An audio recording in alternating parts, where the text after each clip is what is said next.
Good morning, good afternoon, good evening, everyone. My name is Jan-Eric Casey. I'm a partner at ISG within our research team and have the privilege of being the global head of ISG Provider Lens and the sponsor of the ISG Star of Excellence program. I'm happy to be with you today. Thank you for joining us.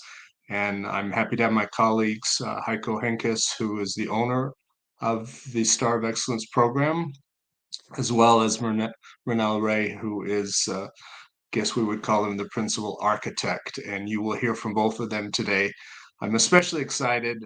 This is year 5 that we've been running the Star of Excellence program.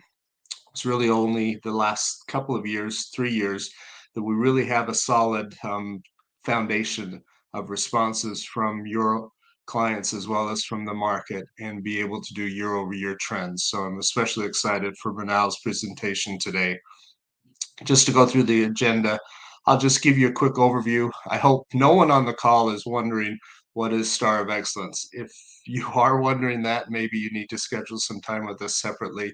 So we're not going to go into the nitty-gritty details of the program, hoping that all of you are really familiar with it. As I said, Murnau will present our customer experience insights for first half of 2023 with some comparisons to last year.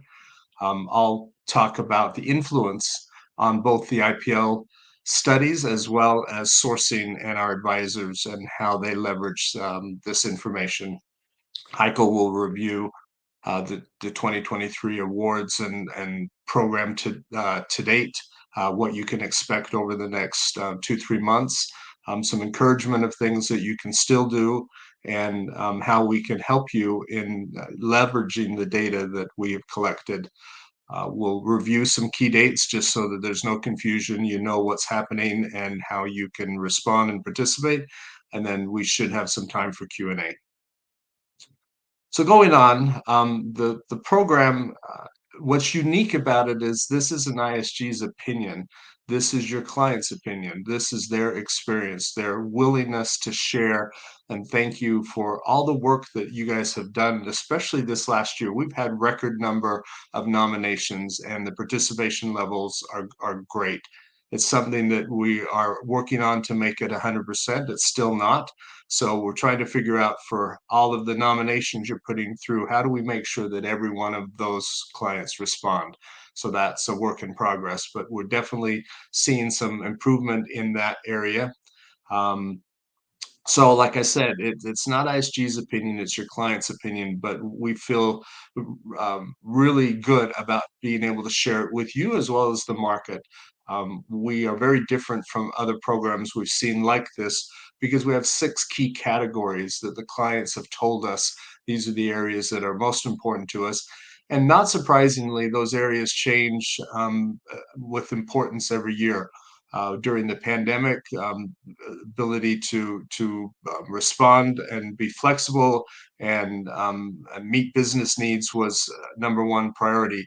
And then maybe the year after that, then innovation comes back as a key priority. But what you need to know is that the facts, the information we collect, the statistics are used in the provider lens studies themselves. So hopefully, as you all know, we take the data specific for each study. So we don't just ask in general, are you happy? Are you having a great time? Are you having a good experience? We say, for this provider, they are providing co-location services. Are you happy?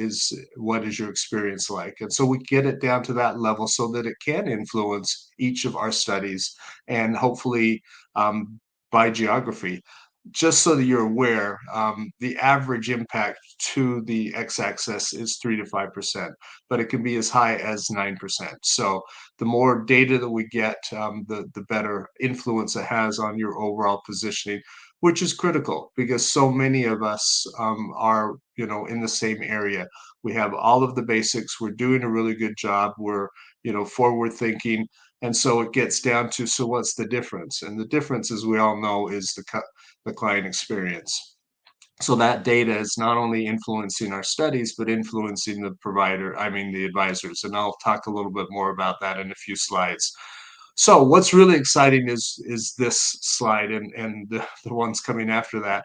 where we start to track how is that information being disseminated across the world. What's the difference between what we're hearing in Americas versus APAC versus Europe? What are the top verticals? So, for instance, this year, retail, CPG, BFSI, and banking, or excuse me, business services. The difference between BPO services, ITO services, platform, all of those things are really helpful to understand that it's not just everyone's having this experience across the board. That's not true. We wouldn't expect it to be true. But because of the level of detail that we go to, we can give you that difference. So that's what I think is really great. And we're covering all of the studies that we have, or close to all of the studies. The goal is eventually to make sure that every study we run has a companion CX program, and that we're tracking the experience of the customers in each of those areas. Going on to the next slide. So just a quick roadmap of where we're at. So for this year, number one, the program never shuts down. And so this is meant to be a continuous journey. We are constantly running studies, as you all know, and so we're constantly collecting that data. We don't turn any survey responses down ever. We collect all of that data every day of the year. But we have to have certain cutoffs where we examine the data. So for instance, at the end of the year, we looked at everything we knew up to the end of the year, and we wrote our fourth quarter insights report. And I hope all of you have had the chance to read those reports. If not, please reach out to us and we'll share with you all of our reports from 2022, and the reports so far this year have been for quarter one and quarter two. Certainly we'll wrap up quarter three quickly. Every year we have a launch where we remind everyone that these are the studies for this year. These are the surveys we're going to be collecting. And so that's important, but I don't want to be confusing where you wonder, well, when do you launch? We officially don't close down, so we don't officially launch. We just keep things going, but we have a reminder, which we did with you end of February. The report for Q1 came out in April, and then the second quarters in July. We are talking today about trends and the countdown to the awards. So we'll always do that. We want to keep in touch with you throughout the year and make sure that you're aware of what we're seeing, and remind you that the program is going to come to a close, not a close, but to a point where we will take a pause. We'll look at everything that we have, and then we will issue the awards. It will be in London, as it has been in the last year. Last year. And for the other events that are happening throughout the year, we will give an update on what's going on with Star of Excellence, and some shout outs where it's appropriate. And an important date will be October 10th. At that point, you will all be notified about your positioning and who has been named as an award winner for the 2023 program. And that will lead up to the event in London, which is on November 15th. So with that, I believe I'm turning the time over to Murnau. Murnau, take it away. Thank you, Jan-Erik. Hello, everyone. So we will dig deeper into the insights on customer experience scores for different providers, and how the analysis differ from what we saw last year. Next slide, please. So if you look at the CX score for service providers, and we kind of categorize them by the services that these providers offer, we compare it from last year, we see an interesting thing. Like last year when we looked at these scores, and last year was when the global enterprise clients were kind of stabilizing after the different challenges that they faced in the COVID-19 pandemic. So we saw they were relying more on the tried and tested kind of service providers who were large in size, offering services for both IT and BPO. And I think those providers received the highest customer experience score last year.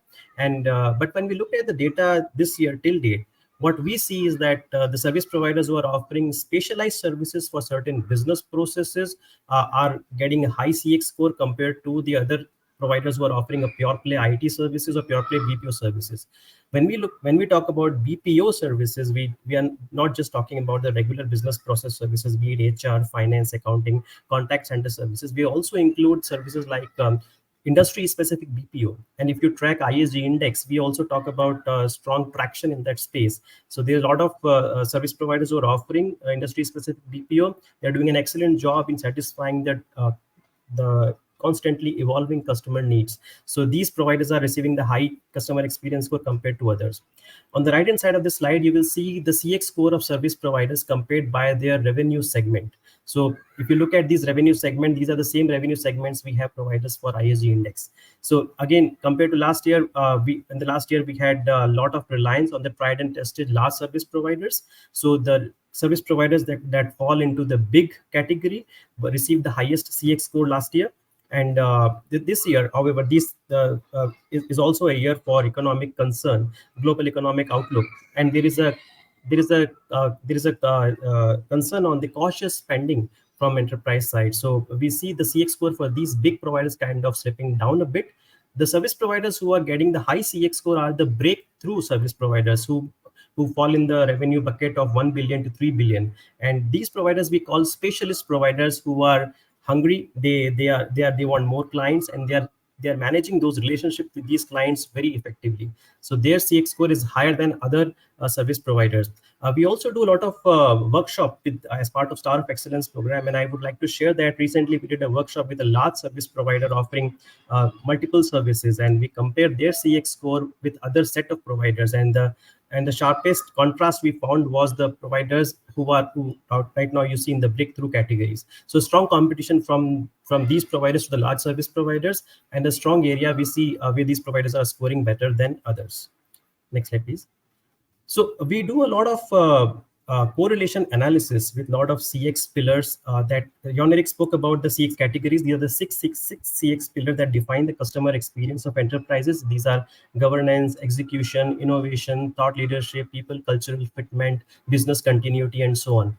So we look at these correlation analysis of these CX pillar with the rest of the overall customer experience scores. So one of the CX pillar is called execution and delivery, which basically measures the service provider's performance, how well they were able to execute those services. And as part of the survey, we also ask enterprise customers that how likely are you to recommend this service provider to your peers or your colleagues. And that is how we calculate the net promoter score. So we did an analysis between the execution and delivery satisfaction score versus the net promoter score. And we found out that the providers who are executing strongly, who are getting high satisfaction score for their execution and delivery capabilities, are the ones who are also getting recommended by their clients for their colleagues. So they're getting the high NPS score as well. So two things we want to highlight here, that these service providers who are performing well on executing timely, and these providers are also getting high CX score for their ability to provide the agreed resources on time. We understand there are challenges with the talent with respect to service provider, and there are talent shortages. We recommend that service providers should inform about any such scenario to their clients on time. That would help clients improve and perform on those contingency, and that would help enhance the CX score better. What you see on the slide right now is one of the many focal point analysis that we have done for Star of Excellence program, and these analyses are available for you. We'll be happy to share that with you for the attendees of today's webinar. Next slide, please. If you look at the CX score and we compare that by the service delivery model, this shows a very interesting picture. So again, when we compare it from the 3 years data, now ISG is doing the Star of Excellence program for quite some time now. And for last 3 years, if we compare the CX score of service providers, and on an average, at the time of pandemic, many service providers kind of ramped up their offshore capability, and they delivered their services very strongly. And you see the offshore service delivery model received the highest CX score compared to other delivery models. That was a 3-year average. Compare that with the 2023 data that we see.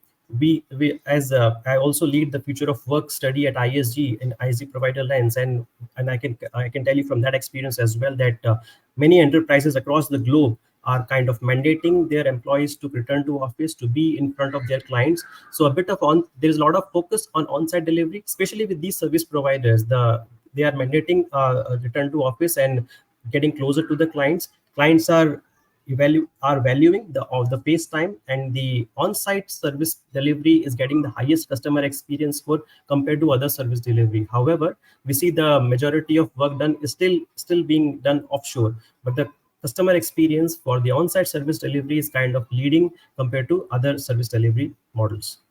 Next slide, please.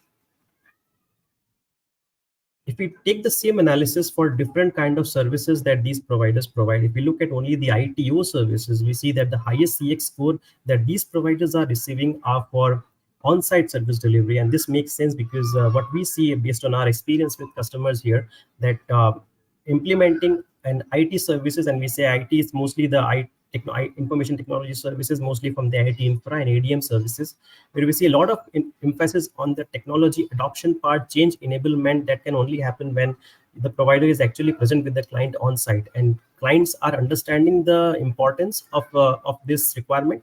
And that's why the CX score for on-site delivery is extremely high for IT service provider compared to other service delivery model.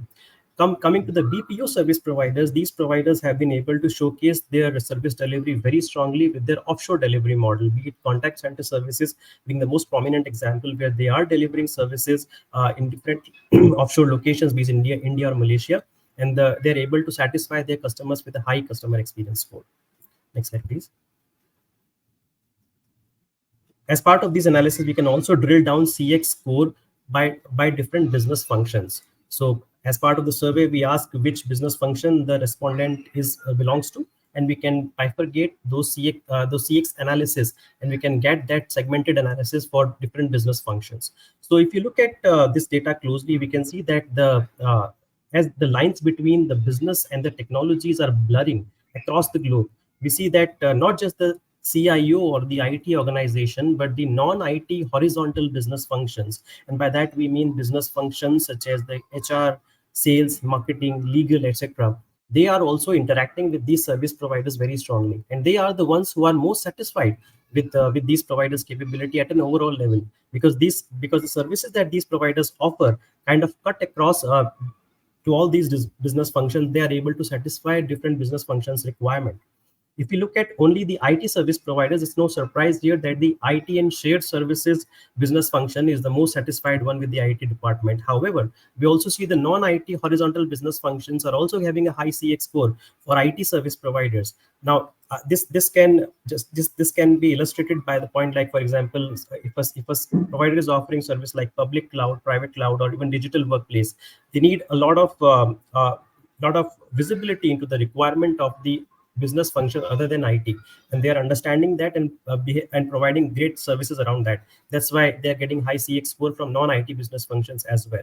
Coming to the BPO service providers, they target and serve the services that are the heart and soul of the organization, that is a line of business, and that's where they're getting the highest customer experience score. Many providers are still managing those relationships with their providers, so they deal with the procurement and vendor management department well. So it's still not out of the picture. Especially for the BPO, we see the reliance getting lesser on the vendor management and more on the business side of it. Next slide, please. Now, I'll talk a bit about the insights that we generate in the different CX insights report that Jan Erik mentioned. Now, these are the different quarterly reports that ISG releases as part of Star of Excellence program, where we dive deep into the CX insights by different regions, technologies, and industry. And every quarter we release these reports and we compare the CX score from last year. And we also look at how these CX insights and trends vary by different topics or different domains or technology. For example, the Q1 CX Insights report was about the CX score and CX variation by different industries. So if you look at the data here, we see that the CX, it highlight a very important point that we kind of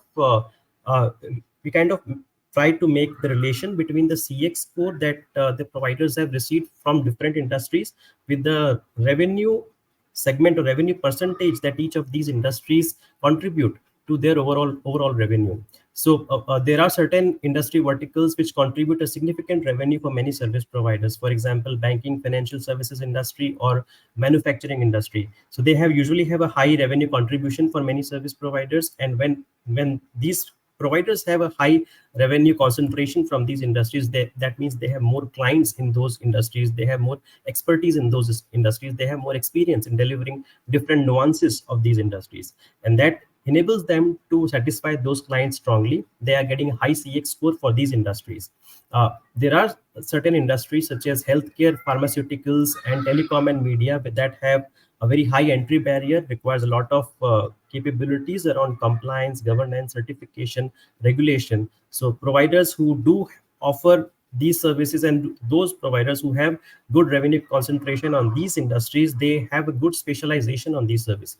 So these industries are also having a high CX score, and the CX score for these industries have also increased compared to last year. And on the other hand, there are certain industry verticals which have less revenue dependency for many service providers. For example, energy, that has received low CX score compared to other industries. There are certain industries such as CPG, retail, and business services that are facing a lot of transformation because of technological and economical changes, uh, and there is a lot of scope for enabling services that can help serve these clients with their changing business continuity and flexibility requirement. Service providers feel challenged in providing those services, and they have scored low on those areas for these industries, and that has resulted in decline of their CX score compared to last year. And this is part of the quarter one CX index. The quarter two CX insights report talked about the customer experience variation by different technology or service lines. Now, here we see a unique trend here that when we try to compare the CX score of different service providers by the percentage of providers offering that particular service.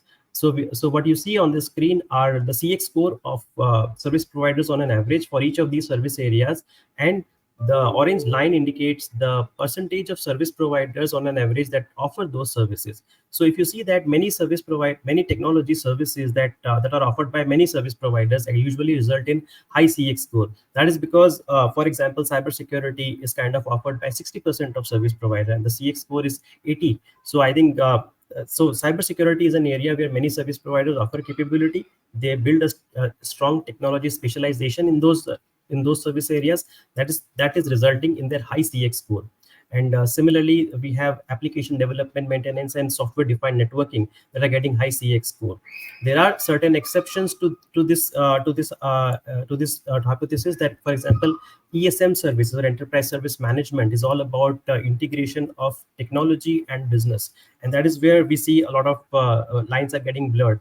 And service providers who are actually specializing in ESM services are the ones who are able to satisfy not just the technology requirement of their customers but also the business side of it, and that's why it is generating the highest CX score. Similarly, contact center services are usually not offered by all the service providers, but those who offer it, they offer it in a very specialized way, and they also receive a very high customer experience.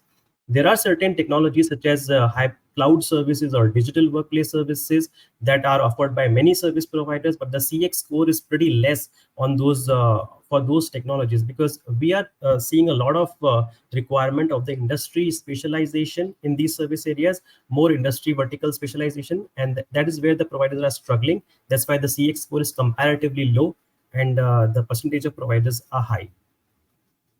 So as part of ISG Star of Excellence program, we do all of these analysis. We kind of track that how providers are performing, how well they are able to satisfy the client requirements, and this analysis feeds into multiple initiatives of ISG.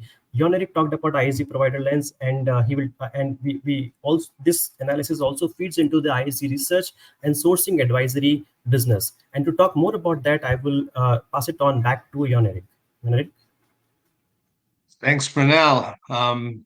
Mernal knows how much Heiko and I love all of this data and the insights that it's really providing, not just for us, but out to the market. When Heiko took over this program and we brought it in to be partnered with Provider Lens, he and I had this vision that maybe one day during the sneak previews, we'd actually be able to give feedback about how, not only how we rated you in a particular category, particular study, but how your clients rated you. And I'm so thrilled that we can actually offer that now. So next screen, I hope all of you have experienced getting this page in your sneak preview decks. The whole purpose is to let you know how things are going along the journey. What are we hearing as part of this study?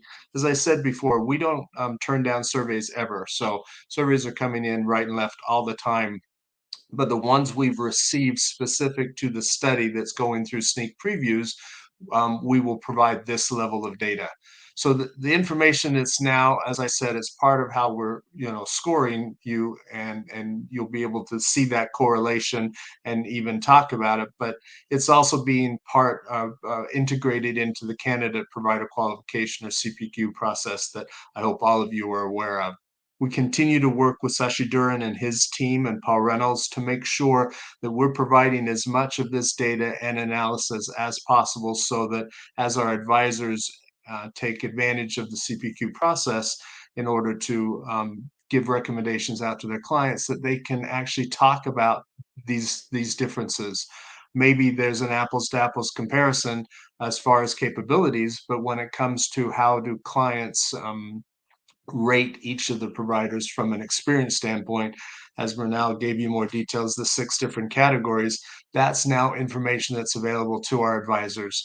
How much of an influence it will have, it'd be impossible for me to say specifically every client's going to react to it in this way or another, but certainly no one's going to not feel it's important.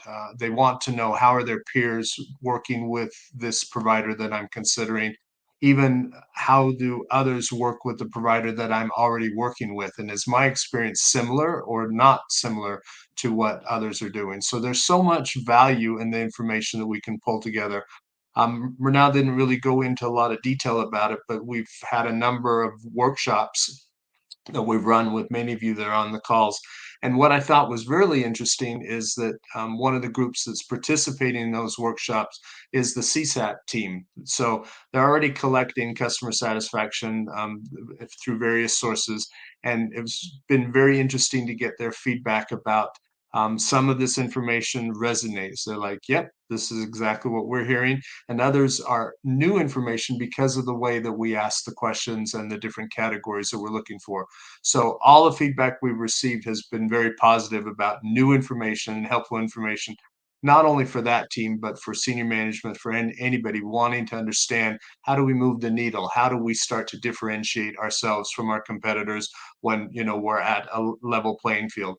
Obviously, new innovations and generative AI, all the things that we're talking about today are moving the needle. But at the end of the day, how the customer feels about their experience is always going to be important. Next slide. So I want to give a shout out to Dunstan Sharwin, who is our program manager for Star of Excellence. Hope all of you have had a chance to interact with him. If not, please reach out, introduce yourselves, make sure that the two of you are working, or your team is working really closely with Dunstan. He's the one that ensures that you have all the information you need to make the program successful and to make sure that you're getting the feedback from your clients. The responses that we receive through you, the referrals, have a slightly higher weighting in the overall process. And so we put most value on the response or the referrals that you give to us. But as hopefully all of you know, we open it up to the public. So we're getting all sorts of survey responses coming in from the public. And so we use both of those and combine, but give a higher weightage to those that are coming from you. What you're seeing on the screen is a dashboard that we provide to you. So you can access it through our Executive Insights platform, and you can also work directly with Dunstan if you'd prefer that he send you out a regular update. Both of those things are possible, but the dashboard, we work really hard to make sure that your clients, the, the identity of your clients is preserved, and that nobody has access to any of that. Only you can see the client names of who you have nominated. And so that's not published anywhere. We want to make sure that we keep that very confidential. But and you can't read it all. I encourage you to go to the dashboard, and if you need some help, reach out to Dunstan and have him walk you through it. but all the information you should need is there so that you can continue to get more responses. You can reach out to those clients. Murnell mentioned that we're going to provide all of you that focal point as well as the second one. What I'd encourage is use that and reach out to those clients that haven't responded yet and offer them the focal point and say, hey, just listening to ISG about, what the trends are for client experience. And I noticed you haven't had a chance to participate yet. Would you please take a few minutes and do that? By the way, here's some insights provided by ISG that you might find interesting. All of this is to help you improve your relationships with your clients and to give you that direct feedback that we're hearing from them, and an understanding of how we value it and how it's important to us when we as advisors are making recommendations to our clients. We want to make sure that we have that data behind us to say, and oh, by the way, here's the experience that their current clients are having with them. Is very, very powerful. So with that, I will turn the time back to Heiko, and he'll talk about the program this year and things for you to remember. Thanks, Heiko. Over to you. Hello, everyone, and thank you, Jan Erik. Thank you, Manal, and so fantastic insights. Was really, really rich, and I hope we didn't promise too much till here. And I want to thank you, everyone that was, let's say, part of the team. And there's a core team, of course. It's not just Donson who manages from a program perspective, and Manal who is. Let's say, leading the program in such a way that, he's really carving out the insights that he was just presenting. It was, really supported by many other contributors. We extended the team, and we're still extending the team so that every one of the IPL family is really contributing and supporting us here, because it's an integral part of ISG Provider Lens, and therefore ISG in the sum as advisor firm. And I was so I could laugh a little bit in the background because I was hearing so much background noise, and this is really a sign of life. And since we are still humans talking here to you and performing this webinar, I'm really happy that it is like this. So I'm saying this because AI is changing the world forever, as it seems, and also impacting client experience, as you can imagine. So it's not just the automation, the more intelligent automation and the tooling. It's also what we expect from modern platforms and services, and response times, and everything affects customer experience. So there is no doubt about it. And I was also looking, towards the facts that Manal just presented regarding the heart and soul of the line of businesses when it's about BPO, where expectations and the demand regarding the business processes and the industry knowledge is much higher than in the ITO discipline. However, it's also interesting to see that the breakthrough candidates are scoring higher these days. That doesn't mean that the global GSIs are, let's say, losing the train. Of course not. If you approach the market with a broad portfolio, it's hard to compete with very niche providers that are specialized. And I want to talk about the award categories and some deliverables and offerings which we have available for all of you. So let me explain what we have to offer in 23. We've further developed the program, which is the most unbiased customer experience study, I would say, in the market, because we really look into every corner of this world to make sure we are really, really, really sure about the overall service provider winners as well as top technology providers. So this remains the same. We have also universal. By the way, last year it was the overall service provider award went to TCS, DXC, and Atos. Atos is changing these days. Evident, you've heard about it. So we'll see how this turns out. I have an idea how the customer experience is supposed to change, but I wait till it's really safe to say something about this thing, because of course we always need to take the glass and put the lens on for the client, and that is of course affected by any change these days. We have universal awards where we say the provider needs to be well versed with all the ITO disciplines. You will see in a minute which disciplines I'm referring to, as well as all the BPO disciplines and the emerging technology, which is going to have a universal award as well. as well as the industries, which will then mean that the provider is really on top of each and every industry that matters these days, or in any region. So that means global scale, and not just the ability to serve clients in a particular region. Yeah, and with region, I mean here Americas, APAC, or EMEA. And then we have all the major industries in scope. And you've seen that at the beginning where Jan Erik explained the database which we have with more than 1,400 responses just for this year, and it's steadily increasing, right? So we have a huge database where we update the database on a daily basis, and we throw out all the responses that are older than 3 years. So this allows us to also look back and to do the year-over-year comparison. And it was Manal who referred to the insights reports for the first quarter and for the second quarter. And what stood out in second quarter is that the customer experience went up in comparison to the last year's second quarter, for instance, where it was really down in the first quarter. So this kind of index graph is going to continue, and we are thrilled to look into the future and to see what kind of results we will see. Regarding the individual ITO services, we have many important things in scope, such as ADM or security or digital workplace, where Manal is part of the leadership on the research side, mainframes or networking. Yeah, we look into the ecosystem services, where we do a lot of research regarding, let's say, the partners and the ability to serve clients on behalf of AWS, Microsoft, Salesforce, Oracle, Workday, you name it, yeah, SAP. Everyone is part of it because everyone has a large partner ecosystem, and we know that especially for the hyperscalers, the revenue comes in mainly through the partners. Yeah, partners tell clients what to do with the solutions, how to implement, how to integrate, and how to run that.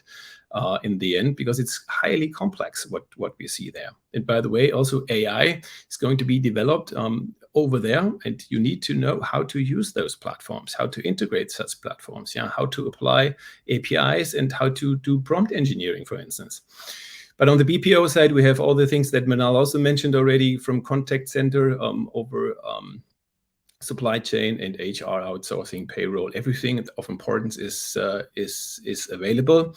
And we call out the most impressive providers regarding the customer experience. And last but not least, also the emerging technology section with cloud native, non-fungible token, blockchain, ESG, also part of it right now, added to the program, metaverse, AR, VR is part of it. And last but not least, also the artificial intelligence section, which we added just recently, because of course no one knew in September, October, when we designed the survey for 23, how fast that thing would develop. So the first half of year 23 was really a record year in terms of startups for AI and the development, all and foremost ChatGPT and other competitors here. You know all of them that are trying to compete with that thing that someone left out of the box.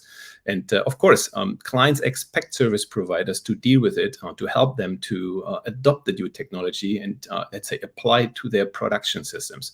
So we are fully aware of that, which is why we added this to the survey, so that we have also an award to offer at the end of the year. And we are very proud of that.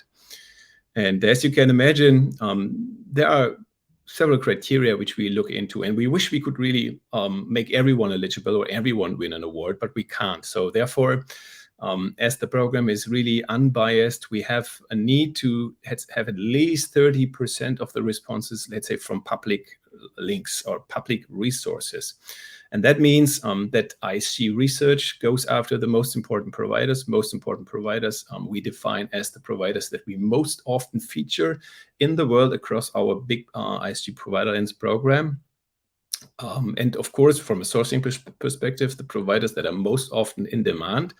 And if you don't belong to the, let's say, top GSIs and global providers, you have therefore an even higher interest, if you ask me, to knock on our door or to make sure that you route clients towards the public link survey platform that we have available. When you go to ISG Provider Lens website or to the ISG Star of Excellence website, you will find that link pretty easy, and you can make sure that we get the minimum amount of responses from that public link. On the other side, we value every private link, which counts, let's say, in a form through each and every IPL where you participate and where we invite you to participate. Each and every survey contains an option for you to nominate clients against that particular IPL.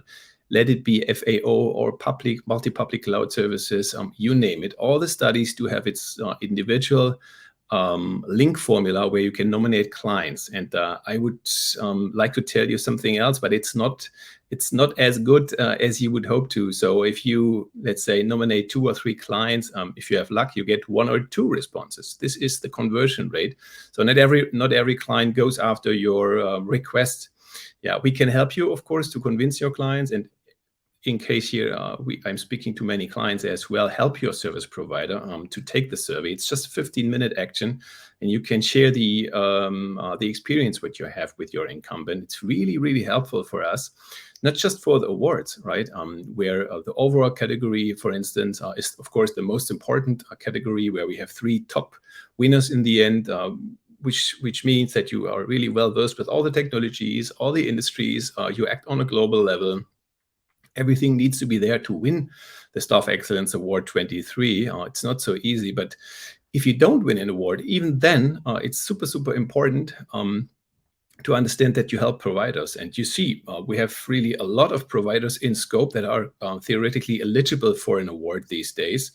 And we can help you as well to understand if you're eligible and what you need to do to win an award. Yeah, so ask us. There is this dashboard that Jan-Erik spoke about, that he showed to you, where you can track the progress of clients you nominated for whatever kind of topic. On the other side, there's Donston, who is definitely more than willing to support you to provide a manual update via mail if you want to see how progress is regarding client responses. And if you don't win an award, there's even a better reason to work together with us, because we can then help you and tell you where you need to improve and where you were a little bit, let's say, behind your peers. And you saw that as well in the stats that Manal was showing. Yeah, so minimal differences sometimes make a huge difference. Yeah, and have a really a huge impact on how you score and clients see you. We as humans have that bias and the tendency to rate someone in a very, very narrowed bandwidth. Yeah, so be aware of that. If you see differences of, let's say, 3 or 5 points, it says a lot already, because of our natural bias. So we see that as researchers, and sometimes we try to scale the whole bandwidth and rating scheme in such a way that for everyone that is not experienced in research, that it gets clearer what the clients are saying these days. So not a trivial thing. And as you can see here, if you then win an award, these pictures here are from 22 in London, where we had a fabulous gala event. To be honest, everyone was super happy, and of course, after the, let's say, dry time, where most people weren't allowed to go out, definitely also, important to understand that that there was finally again the chance to meet friends and to sit together and to celebrate the moment. Yeah, so fantastic clients that we had over there, and the atmosphere was outstanding.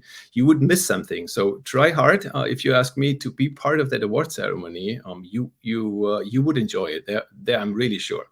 And regarding the benchmark report as one offering that we have as let's say standard deliverable, it shows and presents you in a bright light, of course, because we show where you excel and where you have where you don't need to hide in front of others. Yeah, it tells the clients and the market how good you are in particular segments. Yeah, it contains real customer quotes. We call it voice of customer, because we ask clients as well, not just to provide the ratings regarding the satisfaction and the importance.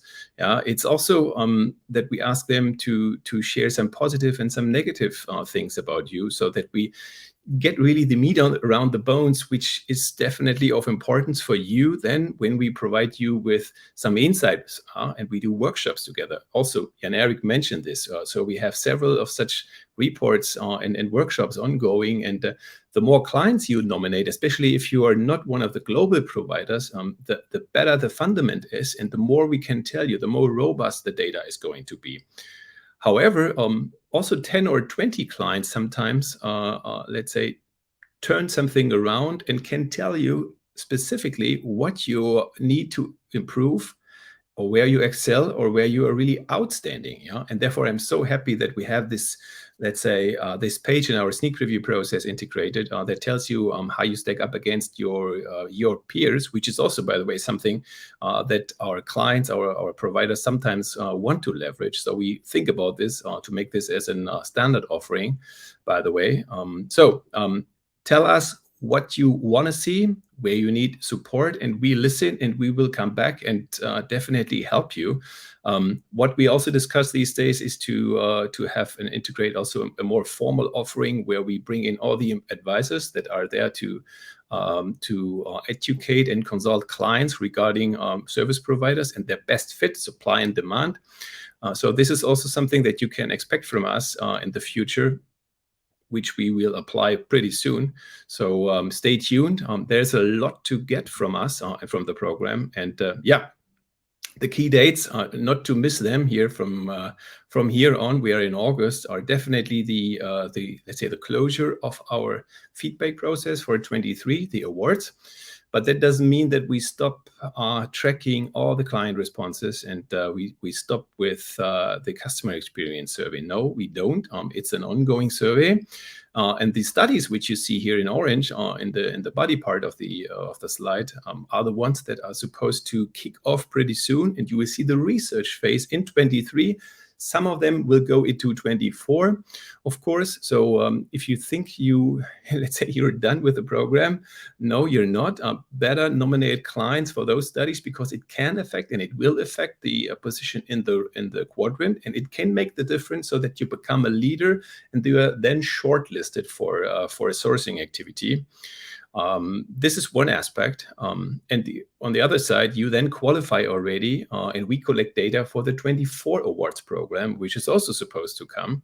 So these dates are really important to understand. And then in October, 10th of October, we will contact you and let you know whether you've won an award or not. And we will also look out for insights, whether it's something where we believe you should be better in, because we expected this from you, right? So we've done our analysis and homework, and we know a lot about the providers regarding their capabilities, offerings, and we are setting expectations internally. And if you don't fulfill the expectations, we will let you know proactively as well, and tell you where we believe you can improve. So this is something you will hear also throughout the research process, which we have in IPL, and then the sneak previews. And then in November, we will have the big gala event, the Sourcing Industry Conference, where we have also Paragon Awards and Digital Casebook Study Awards and Provider Lens Awards. So it's going to be a fabulous week. So I hope we will see each other over there. And what you can then can expect as well after the third quarter insights report, which is supposed to come out towards end of Q3 or beginning of Q4, is then the Q4 insights report that summarizes the whole year 23. And we will more and more be able to do the year-over-year comparison, as I said, and I'm really happy about this. So stay tuned.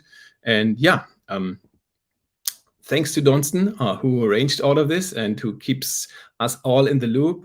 He is fantastic. So kudos to him and the whole team, everyone that can't be here today. I'm really, really happy. And yeah, we are through. And let's see what kind of questions we have. I think we have a lot. Yeah, I think that the one that is the most important to me is, can a provider submit multiple projects delivered for a single enterprise if they were all delivered to different stakeholders? That's the piece I think that's most exciting about this program, is it literally gets down to that level. So when I was at American Express leading vendor management, I had like 6 key providers who provided across the board. And, no one wanted to hear from me what was the overall satisfaction. I mean, they did. What they cared about more was the individual projects. And so we were able to sit down with our providers and share with them, here's the feedback we got for each of your projects. And that's sort of experience that I had helped me influence Heiko and his team as they were thinking about this program, because that was the most valuable piece, get down to the project level. So the answer is yes, we would love for you to get a representative for everything you're doing for each of your major clients and have them all give feedback, and be prepared that not all the feedback is going to be positive or negative. It's going to be varied, and that's the value of it all, because then at the overall relationship level, where you need to spend some time, and you're not surprised when they decide to move on and pick someone else. So I picked that one because that was my favorite question. Mernal and Heiko, you guys could pick which question you want to answer. Thank you, Eric. There's another one. What if the responding enterprises wish to remain anonymous? Yeah, good question. They stay anonymous. This is, we treat every nominated client really as a single case, as sensitive data. Of course, I'm based in Germany, so Europe, us, GDPR, and everything which we've somehow invented, and we all suffer from it when you just think of your personal web experience. So I'm sorry for that, but in this case, it's good that we have an eye on data privacy, and we never ever share any client name, so you can be really sure. Just with you, as you saw in the dashboard, just for tracking purposes, and we will further divide the client responses from the data. What matters for us is the demographical aspect, right? Which type of client says what about you or your peers, to help you and consult you and let you know whether you have, ruined something in a particular group, whether it's a large client, a mid-market client, or a particular industry, or where you're super ahead of others, for instance. So this is what matters, not the client name itself. Thank you. For now, you get to pick one. Yeah, there is one question about how many clients can I nominate? And that is a question we often receive. And the answer is every response counts. So as I told you, and as we explained to you, the program feeds into multiple initiatives of ISG, be it ISG Research or Sourcing Advisory. When it comes to ISG Provider Lens, the responses that the clients provide about you feeds into your positioning on the ISG Provider Lens quadrant. So every response, there is no cap on number of responses. So the more the better. So for ISG Provider Lens, even a one response would be good to position you in the quadrant. However, as this program also fits into the ISG Sourcing Advisory program, and also especially the the Star of Excellence awards. So and Heiko just showed you the eligibility criteria for multiple awards. So multiple award categories have some cap on number of responses. So if you are aiming for the awards, you should nominate as much clients as possible. And anyways, if you nominate more clients, we will be in a better position to know about what clients are talking about you. So I would say the more the better. But just in addition to what Mernal said, if I were you as a provider, I would balance it out.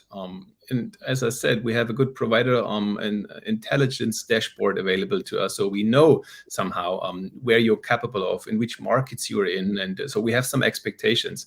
And you have history also in our ISG Provider Lens program.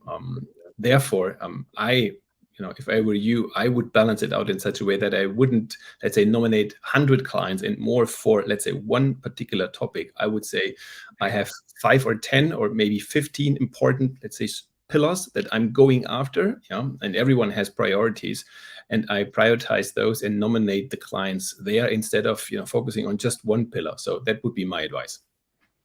To add on to that, Heiko, one of the questions was, when can I nominate? So I thought and maybe this was before we were saying it, the survey never closes. So the answer is anytime. But my recommendation is, when you get the survey from us, when we launch a study and you get the brochure and it tells you about all the quadrants, then you see all the survey questions. One of the tabs right in our online platform, or even in the Excel that you download, is the nomination form, where you can do bulk nominations. So to Heiko's point, you can say, all right, ideally for public cloud, I want to have my top 15 clients respond, and I'd like to have 5 from each. So set that target and monitor it as part of the process. You're filling out surveys, you're giving us a briefing, you're doing all of this stuff. Just make Star of Excellence part of that process so that you make sure that when we give you the sneak preview, 3 months later, that we can give you all that great insight from your client, and you know how it influenced your positioning in the quadrant, and you can take some action and even address it as you go out to the market and you do a press release about being, how you were positioned. All of those things work well together. But having said that, we will never turn down a response, and you should never discourage a response. Push it. Jan Erik, we did. Heiko's, So we did. making all sorts of noise. Yes, we do validate the responses are valid. So we do have a process. So don't worry. A lot of times people said, if all the public just can come in and say whatever they want, how do you know they're even a real client? We do go through a process of validating that it's from a legitimate client, because we care about this data, because it has our name on it as well. So we want to make sure that all nominations are valid nominations. What I meant to say is, if your client says, I want to give feedback, you should never say, oh, that process ended, that study is already done. Bring it in, take it in, because as Heiko said, then it'll be cycled into the next year. Yeah. A couple more questions. Heiko, take one. Murnau, take one.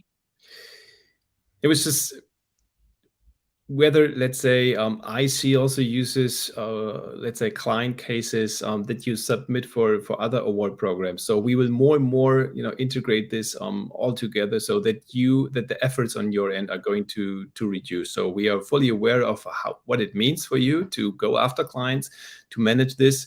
So let us know. We are aware of that. So we work more and more together internally. Of course, we need your permission. So stay tuned for that one. We can also help you with handouts regarding clients when you want to, let's say, convince them why it's going to be important to help you to take the survey. So all of that we can help you with. So just ask us, please. Last 2 minutes. Yeah, one question: how does the provider get to know about survey completion of nominated clients? I think that's the dashboard that Heiko shared, that has all the details about your nominated clients and the status of their survey completion. Yeah. Can we nominate the same client every year? Absolutely. Because their experience from last year to this year, you can't assume that, no news is good news. Ask them again. Make sure that they know that you care and you want to always find out if they're having the best experience. And this is a great way for you to get it. And anonymously, it's easier for them to provide this feedback rather than straight to your face. I mean, we'd rather have that, but let's be honest, that's hard. So this is a really good format for them, and encourage them to say, if there's someone else on your team that, that has a different experience, let's add them in. Tell us anyone who would like to give some feedback. And year over year, that could be a different set of people, but definitely clients, pick the same client. That's fine. And I think we have 1 minute left. One last question. Anyone that we saw?